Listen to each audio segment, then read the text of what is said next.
Hey guys, welcome back. This is radthadfit. Thank you guys for clicking the video. This is episode 1 of December Shred. This is my last chance to correct all my training and nutrition mistakes over the past year. December Shred. Please tune in to this new video series. No, I'm just kidding. This is just where we shred. We're shredding, guys.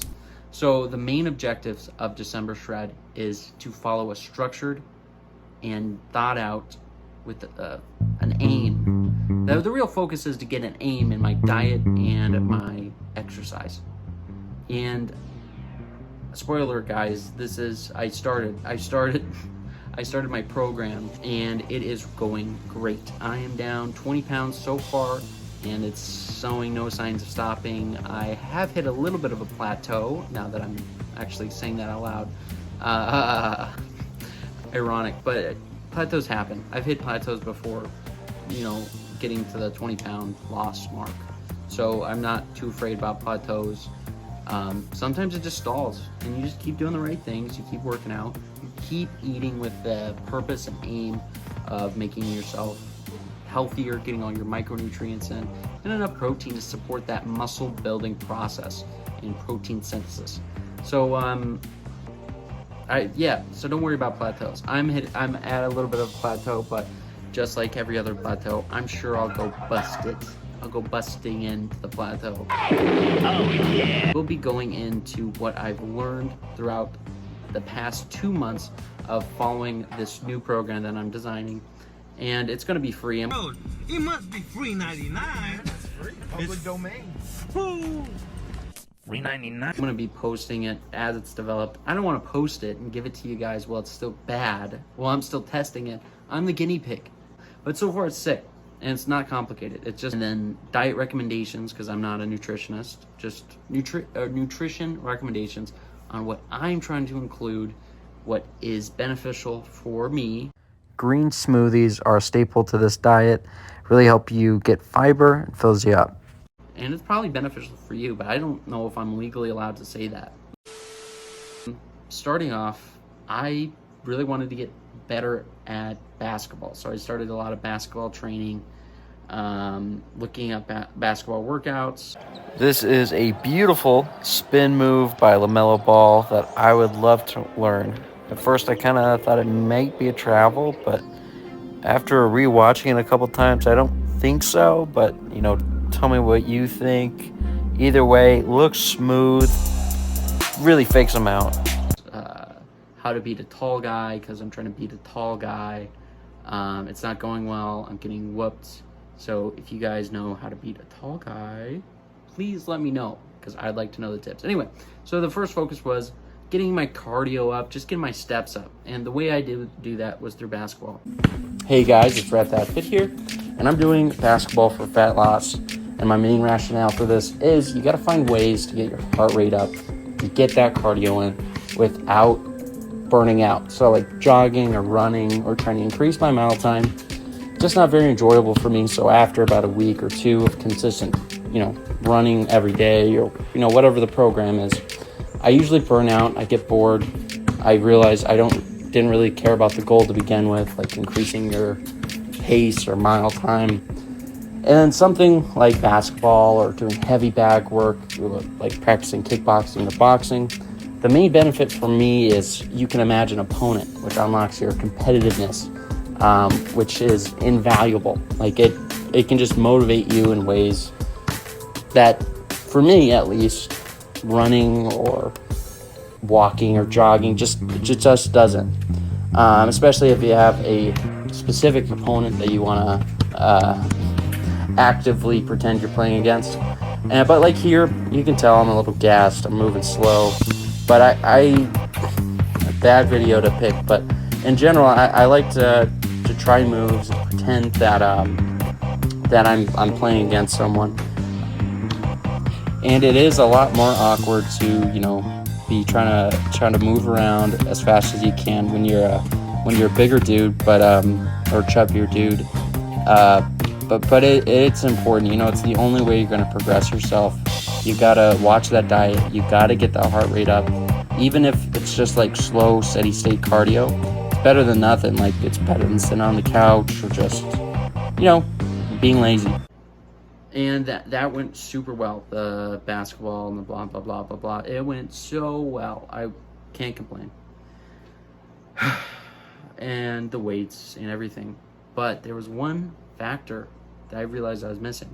What was it? I wasn't really focusing on what my objectives were. I was going through the motions with the basketball. I was just shooting like, I hope it goes in.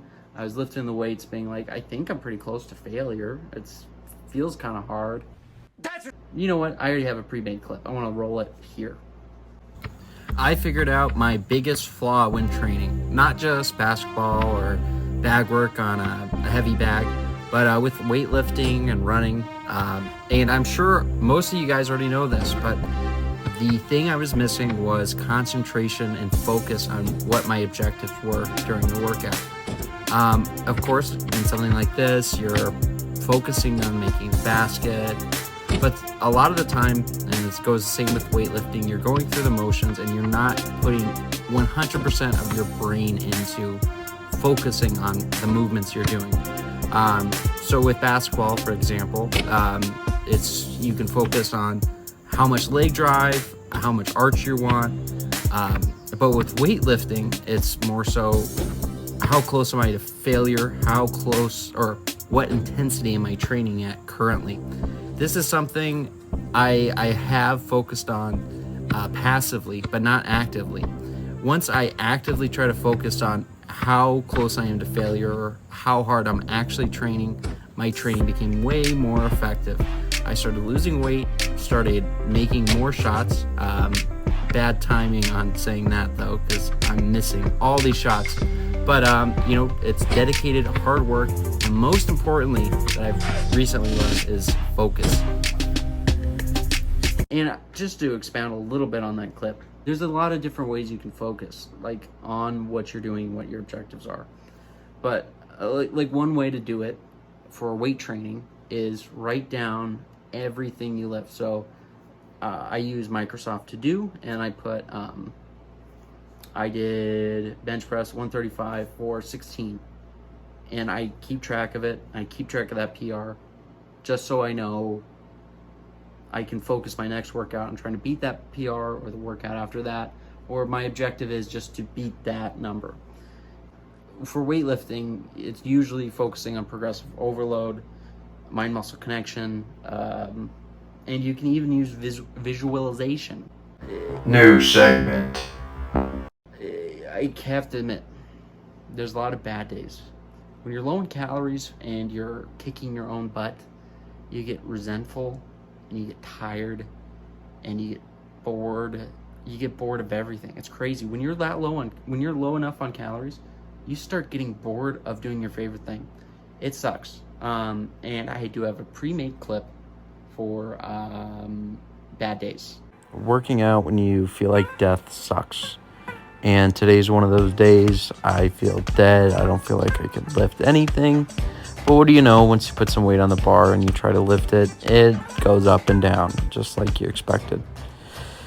Sometimes your motivation or signals of fatigue aren't accurate. Sometimes you can push through walls. Sometimes they're just in your head.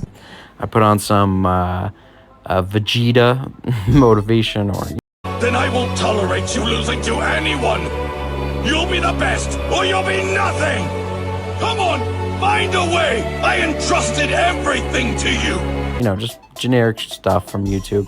And it got me through a workout I wouldn't have done. What would I recommend? I recommend just doing like maybe 50% of the work. I know that's not common, but and I guess it depends on how strung up you are. Like for me, I do have tendonitis on my knee.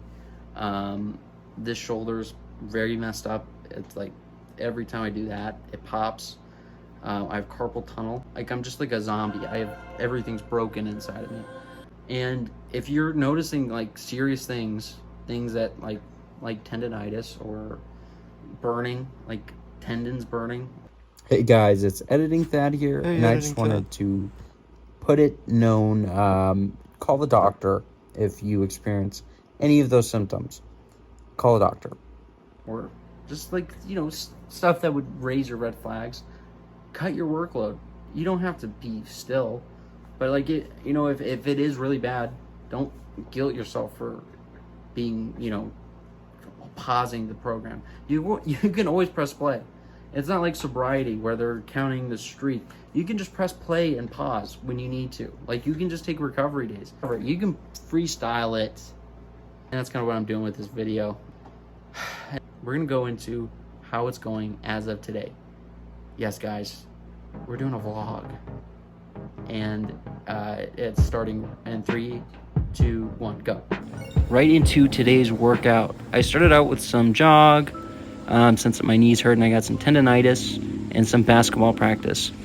And I like to do this timed, so I'll do 5-minute sessions. I got this from Wonderboy Thompson. He does everything in five sets of 5. Okay? And you're going to do 5 5s. Okay. I like the 5-5 things, how that just keeps coming back. 5 5.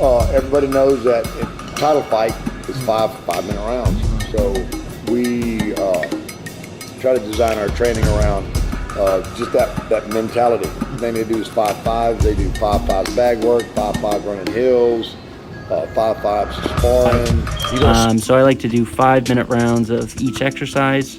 Excluding here, this one I'm just kind of warming up my handles, trying to get a feel for the ball, try to get used to dribbling again. And yep, that is what I'm doing here. It doesn't look too nice, but that's why you film it, so you get to see what you look like when you think you're looking cool. And in just a second, I'll be doing some layup drills. Again, I did 5 sets of 5, mixing between rounds of shooting and layups. And then just right after this, I went over to a local study spot to do some writing, kind of write out this video and figure out what is next. What's up, guys? We're doing good so far. Looking dead. I'm looking like a raccoon with little bags around my eyes. But we just had a good meal, a bunch of chicken breast and some fries. Not the most healthy, but it is, a little bit of a treat, because I've been hitting those macros and micros perfectly. So sometimes you need to treat yourself, like Parks and Recs. Treat yourself. Treat yourself. And now I'm going to go to the gym for my second workout. First workout was basketball. Second one is weight. So I'll see if I can film anything in the gym. I don't think there's any rules about it, but I am very socially anxious, so I might not film.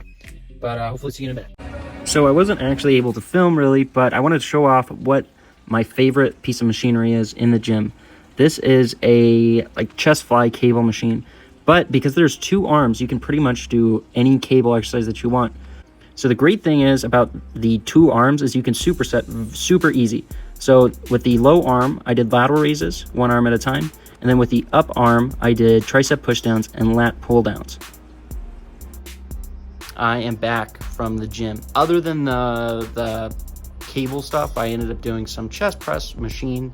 I'll put some of the numbers that I lifted, and I ended up getting a super killer workout because I was really strict on the form, the tempo, and the rest. I never do that. I usually get bored of resting, and then I just forget to rest, and then I end up doing another set, and then I'm too fatigued for the next set, and then it's a worse set.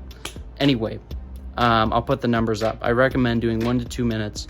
If you're doing heavy loads or low rep, if you want to do some of that strength or power training. But anyway, this is the end of the video, guys. I'm wrapping up December Shred episode 1. Nietzsche said that if you had a why, you could bear any how. And that's good.